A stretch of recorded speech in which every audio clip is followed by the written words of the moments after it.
Good afternoon, everybody. It's once again Ted the Speed Learner, and this is NV Part 2.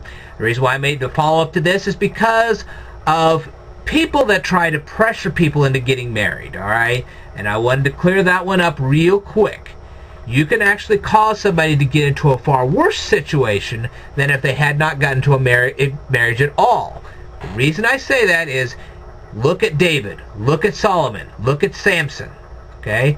They got into some pretty rushed marriages, and look what happened to them.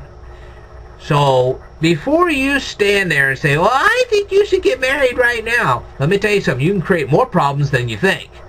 Because that person could then end up in a divorce, have kids that hate them, have problems with having to separate everything because of a divorce, and oh, this is this person's and this is that person's, and the whole 9 yards. You can create quite a nightmare. And then if there's any estate or prenup or whatever, that could create a real headache.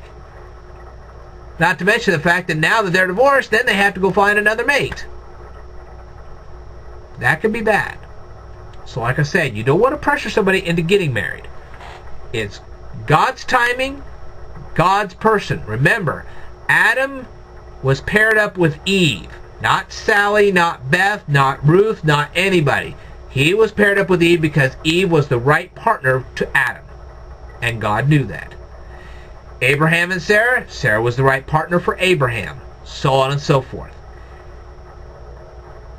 All I was trying to illustrate in my last video was I don't want ministers to be pansies and say, oh, it's okay, sweetheart, you really weren't supposed to be married anyway. Where does he get his authority to say that? He doesn't have an authority, he's not God. Anybody that stands there and says, oh, it's okay, sweetheart, you weren't supposed to get married anyway, that's a pansy. He doesn't care about you, walk away. Okay? God decides whether you're ever going to get married or not, and to whom and when. Let me say that again. God decides whether you're going to get married, who you're going to get married to, and when you're going to get married. Yes, God's ideal is for you to get married, but He doesn't want you to get married at the wrong time. Certainly you do not want to get married in a concentration camp, and you certainly don't want to get married when you have financial problems already. That just makes it worse. Oh, we had this little tiny honeymoon, now we're fighting over our finances? That's not a good way to start a marriage. So like I say, it's God's timing, God's person. God decides whether you are or not going to get married, etc., etc., etc. You see what I mean? So before you stand there, I don't care what Aunt Sally says or what Uncle George says or anybody else says.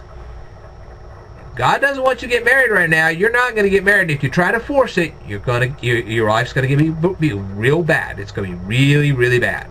So don't try to force it. All right, and that's what I was trying to reinforce. We don't want pansy ministers trying to tell you, oh, don't worry about it. You aren't supposed to get married. That's a cop-out. On the other hand, we don't want relatives or even ministers to pressure you to get married, because that could make a situation even worse than if you were never married at all. So hopefully you got the right point. If you have any further comments or questions, leave them down here in the comments below. I will tell you more in a future video, so stay tuned.